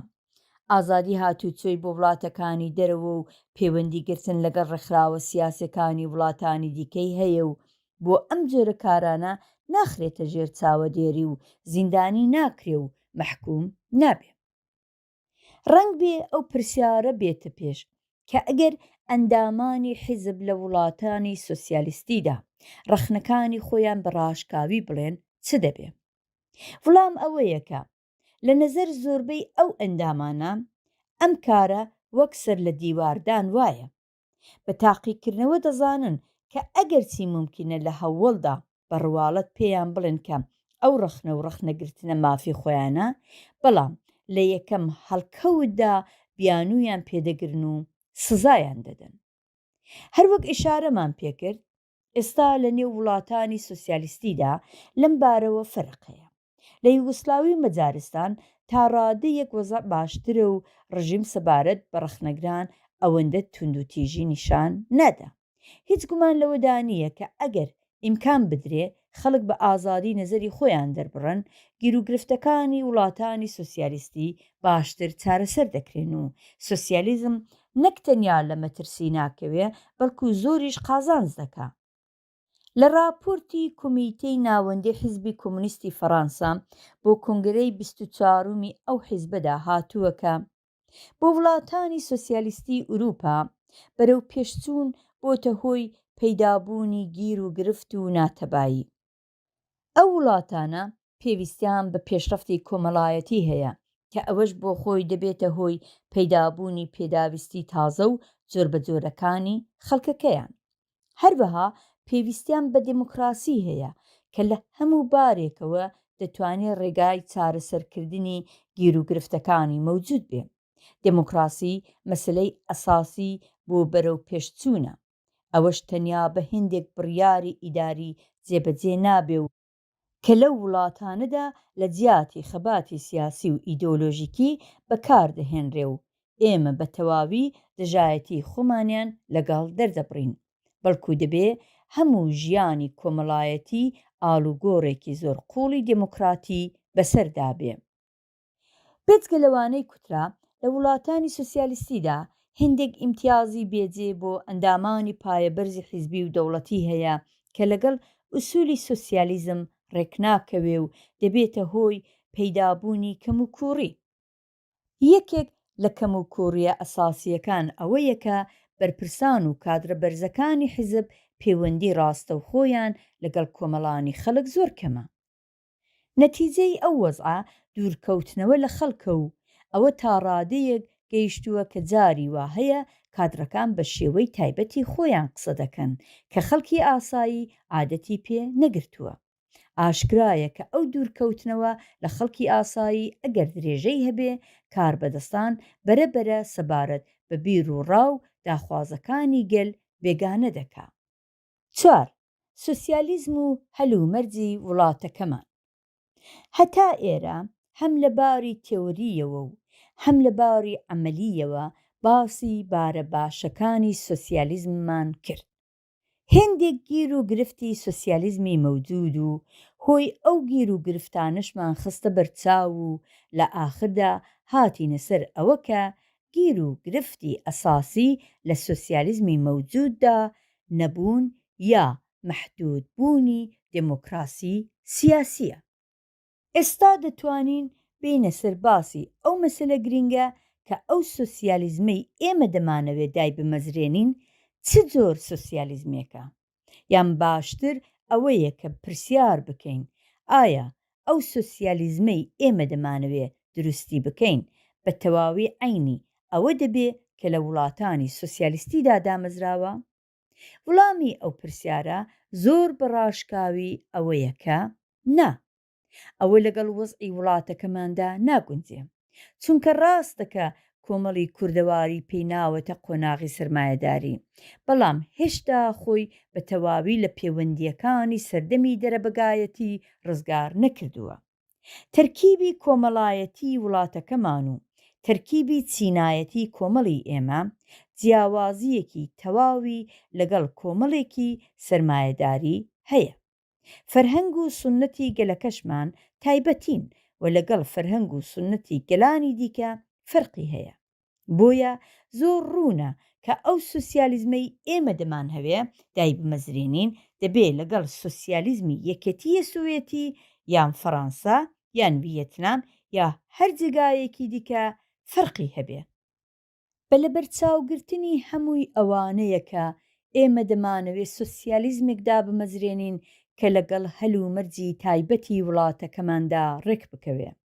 بە کوتنی ئەو قسەیە ئێمە نەک تەنیا تاوانێکمان نەکردووە بەڵکو شتێکی زۆر جوان و زۆر ئاساییمان کوتووە و دەبێت لەم بارەوە هەموو ئەندامان و لایەنگرانی حیزبی ئێمە ڕوون بکرێنەوە و پێیان بسەلمێنرێ کە ئەوە نەکەر هیچ لادانێک لە ئوسولی تێدانە بەڵکو درێژە پێدان بە خەباتی ئوسولی حیزبەکەمان و گەلەکەمانە. حیزبی کۆمونیستی فەڕەنسا لە کۆنگرەی 24 خۆی لە زستانی ساڵی 1982دا تەنیا یەک دروشمی هەبوو، ئەویش دروستکردنی سۆسیالیزم بە ڕەنگی فەڕەنسەیی، واتە حیزبێک کە لە نێو گەورەترین حیزبە کۆمونیستەکانی ئوروپای ڕۆژاوادا لە هەمان زیاتر لە حیزبی کۆمونیستی یەکێتی سۆڤیەتی نزیکترە. دەیهەوێت سوسیالیزمێک دروست بکە کە لەگەڵ هەلومەرجی تایبەتی فەڕەنسا ڕێک بکەوێ. مەسەلەیەکی زۆر ئەساسی کە لە سوسیالیزمی دامەزرا و بە پێی هەلومەرجی تایبەتی وڵاتەکەمان دەبێت لە بەرچاو بێ مەسەلەی دموکراسی و ئازادیە. گەلانی ئێران و نەتەوەی کورد بە سەدان ساڵ لە ژێر ڕژیمی ئیستبدادیدا ژیاون، بۆیە زۆریان پێویستی بە ئازادی و دموکراسی هەیە و دەیانەوێ ئازاد بن و بە ئازادی بژین. سوسیالیزم نانی دەداتێ، خانووی دەداتێ، خوێندن و لەشساغی دەداتێ، بەڵام ئینسان تەنیا بە نان ناژی، کەوا بوو لە بەرامبەر ئەوانەدا نەک تەنیا نابێ ئازادیەکەی لێبستێنێ بەڵکو بە پێچەوانە دەبێت زۆر زیاتریشی لە سەردەمی سەرمایەداری بداتێ. ئێمە دەبێ سوسیالیزمێک دروست بکەین کە نەک تەنیا دموکراسی مەحدود ناکا بەڵکو پەرەشی پێدەدا. مارکس و ئێنگلس لە مانیفێستی حیزبی کۆمونیستدا دەڵێن لە جێگای کۆمەڵی کۆنی بورژوازی بە چینەکان و ناتەباییە چینایەتیەکانیەوە ئێمە کۆمەڵێکمان دەبێ کە لەودا گەشەکردنی ئازادانەی هەرکەس شەرتی گەشەکردنی ئازادانەی هەمووانە. لە پەیوەندی لەگەڵ ئەم ئەسڵەدایەکە دەبێ بڵێن لایەنگری لە دیکتاتۆری پرۆلتاریا کە جار جار لەلایەن هێندێک لە ئەندامانی حیزبی دموکراتەوە دەبینرێ کارێکی بێقاعیدە و بێجێیە، چونکە لەلایەک لایەنگری لە دیکتاتۆری پرۆلتاریا بۆ ئەندامی حیزبێکی دموکراتی میلی وەک حیزبی ئێمە بێمانایە و لەلایەکی دیکەش تەنانەت ئەگەر وەک مارکسیستێکیش چاو لە مەسەلەکە بکەین بە هیچ جۆر لایەنگری لە دیکتاتۆری پرۆلتاریا وەک ئەسڵێکی بێ ئەملا و ئەولا نابێت چاو لێ بکرێ. حیزبێکی کۆمونیستی گەورەی وەک حیزبی کۆمونیستی فەڕەنسا چەندین ساڵە بەڕەسمی دیکتاتۆری پرۆلتاریای ڕەت کردوتەوە و لە کۆنگرەی 24می خۆیدا کە لەسەرەوە باسمان کرد دیسانیش لەسەر ئەو ڕەتکردنەوەیە و مەحکومکردنی ستالینیزم بە ڕوونی و ئاشکرایی ڕۆیشتووە. بێجگە لە حیزبی کۆمونیستی فەڕەنسا زۆر حیزبی کۆمونیستی دیکەش هەن کە هەر لەو بڕوایەدان. جا ئەگەر بەو حاڵە ئەندامێکی حیزبێکی دموکراتی میلی لایەنگری لە دیکتاتۆری پرۆلتاریا بکە ئەوە ناوی کاسەی گەرمتر لە ئاش نییە؟ تەنانەت ئێستا لە یەکێتی سۆڤیەتی و لە وڵاتە سۆسیالیستەکانی دیکەشدا باوسی دیکتاتۆری پرۆلتاریا نەماوە. هەر لە سەرەتاشەوە مارکس دیکتاتۆری پرۆلتاریای بە ئامانج دانەناوە بەڵکو بە قۆناغێکی تێپەڕبوونی زانیوە کە ئەنجامی لە نێوچوونی هەموو چینەکان و پێکهاتنی کۆمەڵێکی بێچین دەبێ. نامەی مارکس بۆ یۆزێف ڤایتمیلەر لە 5 مارسی 1852 لە مانیفێستی حیزبی کۆمونیستیشدا کە لە ساڵی 1848 بڵاوکراوەتەوە مارکس و ئێنگلس نووسیویانە هەنگاوی یەکەمی شۆڕشی چینی کرێکار گەیاندنی پرۆلتاریا بە مەقامی چینی دەستەڵاتدارە بۆ ئەوەی لە خەبات لە ڕێگای دموکراسیدا سەرکەوێ. هەروەها مارکس لە نووسراوەیەک لەسەر کۆمۆنی پاریسدا دەڵێ خەباتی گەورەی شۆڕشگێری بریتیە لە ئەسپاردنەوەی دەسەڵاتی حکوومەت بە کۆمەڵ بۆ ئەوەی ئەو دەسەڵاتە ببێتە هێزێکی زیندوو و ئەساسی کۆمەڵ لە جیاتی ئەوەی کە ببێ بە هێزێک کە وەک کەڵەوە بەسەر ملیدا بێ. لەو قسانە ئەو ڕاستیە دەردەکەوێ کە بۆ دانەرانی مارکسیزم نێوەرۆکی دیکتاتۆری پرۆلتاریا سەرەڕۆیی نییە بەڵکو دموکراسیە. لە کۆنگرەی 20ەمی حیزبی کۆمونیستی یەکێتی سۆڤیەتدا باسی حاکمیەتی گشتی گەلی کراوە و ئەم نەزەرە تا ئێستاش ڕەت نەکراوەتەوە. لە چیندا ماۆ تسێتونگ لە یەکەم ڕۆژەوە لە جیاتی دیکتاتۆری پرۆلتاریا باسی دیکتاتۆری دموکراسی دەکرد کە لە کتێبە بەناوبانگەکەی بە ناوی دیکتاتۆری دموکراسی گەلیدا زۆر بە کورتی دەڵێ دیکتاتۆری دژی دوژمنانی گەل و دموکراسی بۆ گەل. ئێستاش لە چین زیاتر باسی دموکراسی سۆسیالیستی دەکرێ تا دیکتاتۆری پرۆلتاریا. کەوابوو ئێمە دەبێت سۆسیالیزمێک دامەزرێنین کە دموکراتیک بێ. ئەوە هەم بە مانای کەڵک وەرگرتن لە دەستکەوتەکانی ئابووری و کۆمەڵایەتیە و هەم بە مانای کەڵک وەرگرتن لە ئازادی فەردی و سیاسی و بەشدارکردنی ڕاستە و خۆی کۆمەڵانی خەڵک لە هەڵسوڕاندنی کاروباری وڵاتدایە. لە سۆسیالیزمی دموکراتیدا فەرد نە لە باری ئابووری و کۆمەڵایەتیەوە دەچەوسێتەوە و نە لە باری سیاسیەوە. هاونیشتمانی وڵاتێک کە سۆسیالیزمی دموکراتی تێدا پێکاتووە هاونیشتمانێکی ئازادە و بە ئازادی دەژی. لێرەدا پێویستە کە هەڵەیەکیش لەبارەی سۆسیالیزمی دموکراتیدا ڕاست بکەینەوە چونکە هێندێک کەس لە مانای سۆسیالیزمی دموکراتی نەگەیشتون. ئەو ڕاستکردنەوەش ئەمەیە کە سۆسیالیزمی دموکراتی لەگەڵ سۆسیال دموکراسی فەرقی هەیە. سۆسیال دموکراسی ڕێبازێکی ڕێفۆرمیستە کە بە ناوی سۆسیالیزم سەرمایەداری دەپارێزێ و هەڵی دەسوڕێنێ.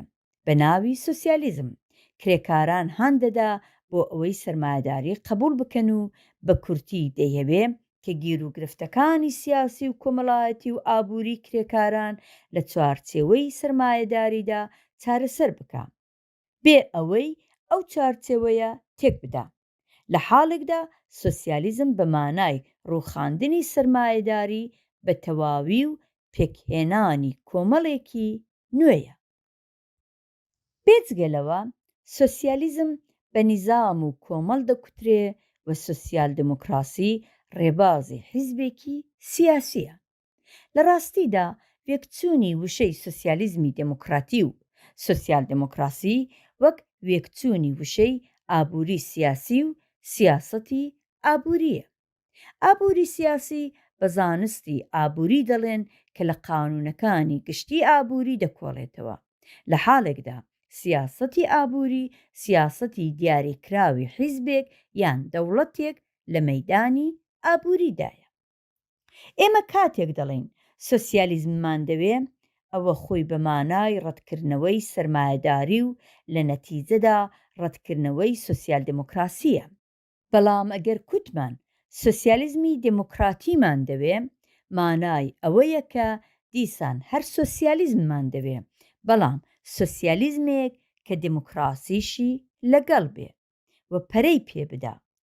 راپۆرتی کۆمیتەی ناوەندی حیزبی کۆمونیستی فەڕەنسا بۆ کۆنگرەی 24ەمی کە تا ئێستا چەند جار ئیشارەمان پێکردووە لەم بارەوە دەڵێ بەرەو پێشچوونێکی دموکراتی بەرەو سۆسیالیزمێکی دموکراتی کە بە تەواوی لەگەڵ واقعیاتی وڵاتی ئێمە و واقعیاتی دنیای ئیمڕۆ ڕێک بکەوێ.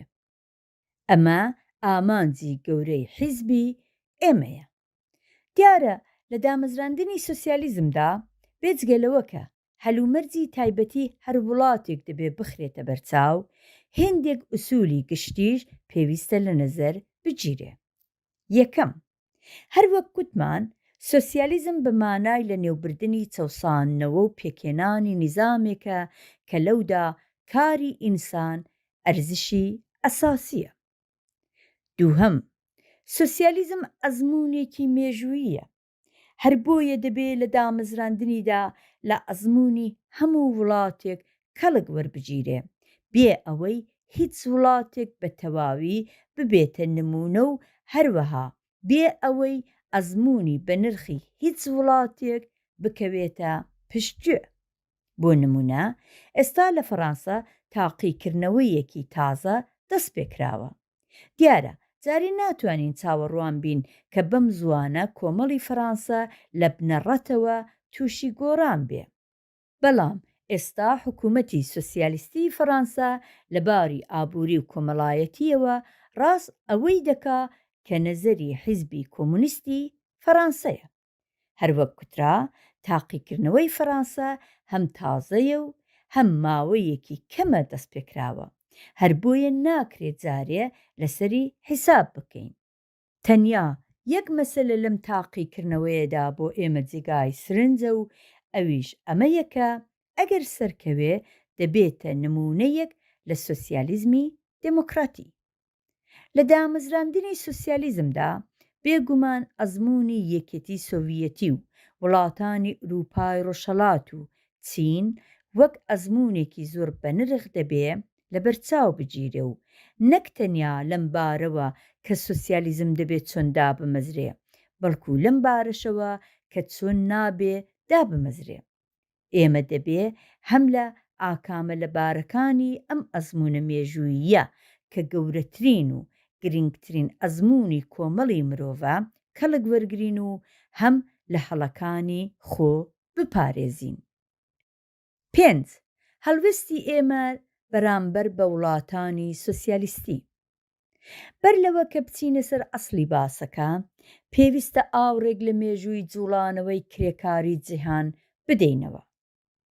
ئینتەرناسیۆنالی دووهەم وەک ڕێکخراوی کرێکارانی جیهان لە ساڵی 1894 لە زەمانی ئەنگلزدا پێکهات. لە سەردەمی شەڕی یەکەمی جیهانی لە ساڵەکانی 1914 هەتا 1918دا ئینتەرناسیۆنالی دووهەم لە ڕێبازی ڕاستەقینەی خۆی واتە لە ڕێبازی دیفاع لە قازانجی زەحمەتکێشانی جیهان لایدا و نیشانیدا کە بەڕاستی ئینتەرناسیۆنالی کرێکاران نییە، چونکە کاتێک شەڕ هەڵایسا زۆر لە حیزبە سۆسیالیستەکان کە ئەندامی ئینتەرناسیۆنالی دووهەم بوون دەستیان کرد بە پشتیوانی لە بورژوازی خۆماڵی و دەنگدان بۆ بودجەی شەڕ لە وڵاتانی خۆیاندا. لە حاڵێکدا بەلشەویکەکان و ئینتەرناسیۆنالیستەکانی ڕاستەقینە نەزەریان ئەوە بوو کە چینی کرێکاری هەر وڵاتێک دەبێت بە دژی ڕژیمی سەرمایەداری خۆماڵی خەبات بکاو بۆ ڕووخاندنی تێبکۆشێ، نەک ئەوەی پشتیوانی لە شۆڤینیزم و مەزنخوازی و شەڕخوازی بورژوازی وڵاتی خۆی بکا. ئەم جیاوازیە بوو بەهۆی ئەوە کە حیزبی بەلشویک لە ئینتەرناسیۆنال بێتە دەر و بەم جۆرە ئینتەرناسیۆنالی دووهەم بەکردەوە هەڵوەشا. لە پاش سەرکەوتنی شۆڕشی ئۆکتۆبر لەنین پێشنیاری پێکهاتنی ئینتەرناسیۆنالی سێهەم واتە ئینتەرناسیۆنالی کۆمونیستی کرد کە لە ساڵی 1990دا دامەزراو بوو بە جێگای کۆبوونەوەی حیزبە کۆمونیستەکان. مەبەستی لەنین لە پێکێنانی ئینتەرناسیۆنالی سێهەم ئەوە بوو کە حیزبە کۆمونیستەکان لە تاقە ڕێکخراوێکی جیهانیدا کۆبکاتەوە بۆ ئەوەی یەکگرتوو و یەکپارچە بن و هەروەها بۆ ئەوەی کە دیفاع لە حاکمیەتی سۆڤیەتی بکەن کە کەوت بۆ بەرپەلاماری وڵاتانی سەرمایەداری. ئینتەرناسیۆنالی سێهەم ڕێکخراوێک بوو لە بەرە جێپە زیاتر و پتر وەک یەک حیزب دەچوو. ئەو ئینتەرناسیۆنالە 21 ئەسلی هەبوو کە هەر حیزبێک دەبوو بە ئەندام ناچار بوو ئەم 21 ئەسلەش بە تەواوی قبول بکا و پەیڕەویان لێ بکە. یەکێک لەم ئەسلانە کە ناوبانگی دەرکردبوو ئەوە بوو کە معیاری ئینتەرناسیۆنالیزم چۆنێتی هەڵوێزگرتن بەرامبەر بە وڵاتی سۆڤیەتە. واتە ئەگەر حیزبێک سیاسەتی وڵاتی سۆڤیەتی کە ئەو کاتە تەنیا وڵاتی سۆسیالیستی دنیا بوو پەسەند کردبا و بێ ئەملا و ئەولا دیفاع و پێڕەوی لێکردبا ئینتەرناسیۆنالیست بوو. لە غەیری ئەوەدا واتە ئەگەر ڕەخنەی هەبا ئینتەرناسیۆنالیست بە حیساب نەدەهات. ئەم وەزعە هەتا ساڵی 1943 کە ئینتەرناسیۆنالی سێهەم هەڵوەشا هەر بەردەوام بوو.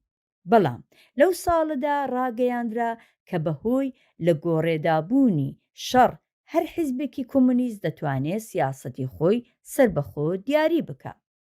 لە پاش شەڕی دووهەمی جیهانیش ئەنفۆرم بورۆ یا دەفتەری گۆڕینەوەی دەنگ و باز لە نێو حیزبە کۆمونیستەکاندا پێکات کە ئەویش بە دوای ڕووداوەکانی ساڵی 1956دا هەڵوەشاوە. بەم جۆرە ئێستا ماوەیەکی درێژە کە هەر حیزبێکی کۆمونیست مافی ئەوەی هەیە سیاسەتی خۆی سربەخۆ دیاری بکا و نەزەری خۆی لەسەر گیر و گرفتەکانی جیهان و وڵاتی خۆی دەربڕێ. بە تایبەتی حیزبە کۆمونیستەکانی ئوروپای ڕۆژاوە وەک حیزبی کۆمونیستی ئیتالیا و فەڕەنسا و ئیسپانیا کە لەسەر زۆر گیر و گرفت لەگەڵ وڵاتانی سۆسیالیستی و یەکێتی سۆڤیەتی نەزەری جیایان هەیە و ئەم نەزەرەیان لە چاپەمەنیەکانی خۆیاندا بڵاو دەکەنەوە. جا ئەگەر حیزبی کۆمونیست مافی ئەوەی هەبێ کە نەزەری لەگەڵ حیزبی کۆمونیستی یەکێتی سۆڤیەتی لەسەر هەموو شتێک یەک نەبێ، دیارە ئێمە کە حیزبێکی دموکراتی میلین ئەو مافەمان بە تەواوی هەیە و دەتوانین لەسەر دامەزراندنی سۆسیالیزم و لەسەر سیاسەتی جیهانی نەزەری تایبەتی خۆمان هەبێ.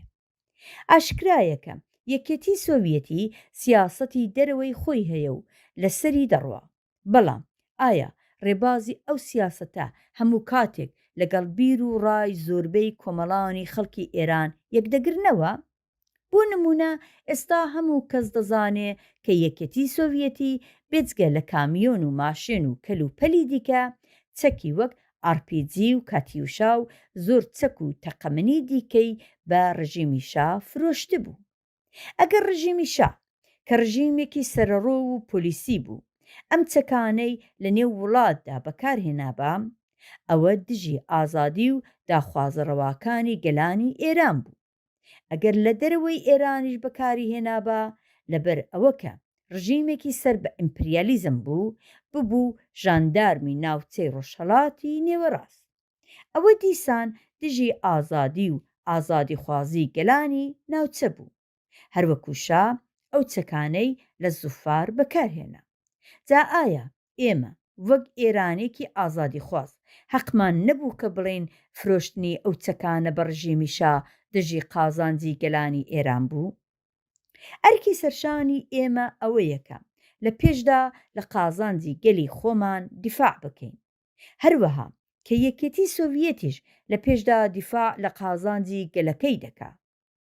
ئێمە لە یەکێتی سۆڤیەتی چاوەڕوانی ئەوە ناکەین کە ئەو کارەی ئێمە دەبێ بۆ خۆمان بیکەین بۆمان ئەنجام بدە. بەداخەوە لە ڕابردوودا زۆر لە تێکۆشەرانی کوردستان ئەو چاوەڕوانیان هەبوو وەوا فێرکرابوون کە سۆڤیەتەکان دەبێ بێن و ئازادمانکەن. ئێستا حیزبی ئێمە ئەو ڕاستیەی بۆ ئەندامانی خۆی و گەلی کورد و گەلانی دیکەی ئێران ڕوون کردوتەوە کە ئێمە خۆمان دەبێ وڵاتەکەمان ئازاد بکەین. نابێت چاوەڕوانی ئەوە بین کە یەکێتی سۆڤیەتی یا هەر کەس و هەر جێگایەکی دیکە لە دەرەوە ڕابێ و دموکراسی و خودموختاریمان بۆ وەربگرێ. نابێ پێمان وابێ کە یەکێتی سۆڤیەتی هەرچی ئێمە پێمان کوت بە قسەمان بکە. لە بەرامبەریشدا هیچ دۆستێکیش نابێ چاوەڕوانی ئەوە بێ کە هەرچی ئەو کوتی ئێمە بە قسەی بکەین. با سیاسەتی دەرەوەی یەکێتی سۆڤیەتی سەبارەت بە ئێرانی خومینی بخەینە بەرچاو. بەگشتی لە ڕوانگەی سۆڤیەتەکانەوە لە ماوەی 4 ساڵی پاش سەرکەوتنی شۆڕش سیاسەتیان بەرامبەر بە ڕژیمی خومینی سیاسەتێکی ڕاست و ئوسولی بوو. بەڵام لە ڕوانگەی ئێمەوە کە دژی ڕژیمی خومینی خەبات دەکەین هەر سیاسەتێک پشتیوانی لەم ڕژیمە بکە نادروست و ناخۆش و غەیرە ئوسولی بوو. دلیلی سۆڤیەتیەکان بۆ ئەو سیاسەتە چییە؟ ئەوان دەڵێن کە ڕژیمی شا ڕژیمێک بوو دژی سۆڤیەتی و سەر بە ئەمریکا. ڕژیمی خومینیش ڕاستە کە دژی سۆڤیەتی بوو، بەڵام هەر لەو کاتەدا دژی ئەمریکاش بوو، یان لانی کەم وەک شا سەر بە ئەمریکا نەبوو. کەوابوو پلەیەک لە ڕژیمی شا باشترە و بۆ یەکێتی سۆڤیەتی زۆر جێگای پەسەندە. لەباری سیاسەتی نێونەتەوەییەوە ڕەنگ بێ ئەم سیاسەتە ڕاست بێ، بەڵام ئایا بۆ ئێمەش مەسەلەکە هەر ئاوا چاو لێ دەکرێت؟ بۆ گەلی کورد کە ماوەی چەند ساڵە خەریکی خەباتێکی تند و دوور و درێژ بە دژی ڕژیمی خومینیە و هەموو ڕۆژێک چەندین شەهید لەم ڕێگایەدا دەدا، ئایا سیاسەتی پشتیوانی لەم ڕژیمە جێگای پەسەندە؟ ئاشکرایە کە نا. کەوابوو نە یەکێتی سۆڤیەتی دەتوانین لە جێگای خۆماندا بنین و داوای لێ بکەین هەڵوێستی وەک ئێمە بێ و نە خۆمان دەتوانین لە جێگای یەکێتی سۆڤیەتی دابنین و سیاسەتمان وەک ئەو بێ. هەروەها با ئەوەش ڕابگەێنین کە ئێمە نەک تەنیا دژی پەرئەستاندنی پەیوەندی بازرگانی و فەرهەنگی ئێران لەگەڵ یەکێتی سۆڤیەتی و وڵاتانی سۆسیالیستی دیکە نین، بەڵکو پێمان وایە هەر ڕژیمێک لە ئێراندا لەسەر کار بێ دەبێ ئەو پەیوەندیانە بە تایبەتی لەگەڵ یەکێتی سۆڤیەتی کە وڵاتی گەورەی دراوسەی ئێرانە پەرە پێ بدا. ئێران وەک وڵاتێکی کەشتوکاڵی دەتوانێت زۆر کەرەستەی خاو بە یەکێتی سۆڤیەتی بفرۆشێ و زۆر شتومەکی سەنعەتی لێ بکڕێ. هەروەها ئێران دەتوانێت لە ڕێگای ترانزیتی یەکێتی سۆڤیەتی کەڵک وەربگرێ و شتومەکی خۆی زۆر هەرزانتر بە ئوروپا بگەیەنێ و لە ئوروپاوە بۆ ئێران بێنێ. گازی سووتاندنیش هەروەها. ئەو کەسانەی پێیان وایە ناردنی تیمی فوتباڵ لە یەکێتی سۆڤیەتیەوە بۆ ئێران یان بەشداربوون لە مسابقەی شەترەنج لەگەڵ تیمی ئێران یارمەتی بە ڕژیمی شا بووە، بە هەڵە دەچن و لە پەیوەندیەکانی نێونەتەوەیی باش حاڵی نەبوون. کەوابوو دووپاتی دەکەینەوە کە ئێمە دژی پەیوەندی ئابووری و فەرهەنگی وڵاتەکانی سۆسیالیستی لەگەڵ ڕژیمی خومینی نین، بەڵام پشتیوانی سیاسیمان لەو ڕژیمە پێناخۆشە. هەروەک لە زمانی شاشدا ئەو پێشوازیە بێوێنانەی کە لە وڵاتانی سۆسیالیستی لە شا دەکرا بۆ ئێمە زۆر جێگای ناڕەحەتی بوون و نەمان دەتوانی خۆمان ڕازی بکەین کە لە وڵاتێکی وەک ڕۆمانی دکتۆرای زانستەکانی کۆمەڵایەتی علومی ئیجتیماعی بە حەمەرەزاشا بدا، لە حاڵێکدا دەزانین کە بناغی هەموو زانستەکانی کۆمەڵایەتی لە وڵاتانی سۆسیالیستیدا مارکسیزم لێنینیزمە. ئێستا بە لەبەرچاوگرتنی هەمووی ئەوانەی کە کوترا حیزبی ئێمە دەبێ پەیوەندی لەگەڵ وڵاتانی سۆسیالیستی چۆن بێ؟ وەڵام ئەوەیە کە ئەو پەیوەندیە دەبێ دۆستانە بێ، واتە نەدوژمنانە وەک هێندێک دەستە و تاقم کە یەکێتی سۆڤیەتی بە سۆسیال ئیمپریالیست یان ئیمپریالیستی تەواودا دەنێن و نەپەیڕەوی بێ ئەملا و ئەولا وەک حیزبی توودا کە هەرچی لە یەکێتی سۆڤیەتیدا ڕوویدا و هەر سیاسەتێک لەلایەن حکوومەتی سۆڤیەتی بەڕێوە بچێ فەوری قبولی دەکەن و تەپڕی بۆ هەڵدەگرن. دۆستایەتی لە ڕوانگەی ئێمەوە ئەوە نییە کە هەرچی دۆستەکەمان گوتی بڵین بە چاوان. دیارە ئێمە ئەگەر نەزەری جیاوازیشمان لەگەڵ سۆڤیەت هەبێ هەرگیز دوژمنایەتی ئەو وڵاتە ناکەین، بەڵام مافی ڕەخنەگرتن بۆ خۆمان هەڕادەگرین. ئایا هەر